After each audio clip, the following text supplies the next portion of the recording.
বিস্তীর্ণ দুপারের অসংখ্য মানুষের হাহাকার শুনেও নিঃশব্দে নীরবে ও গঙ্গা তুমি গঙ্গা বইছো কেন?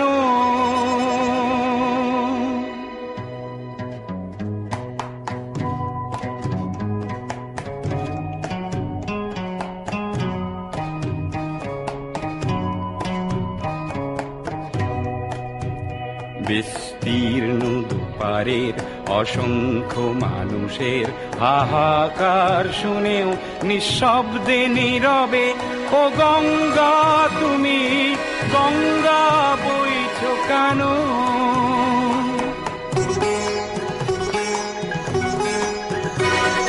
নৈতিকতার স্খলন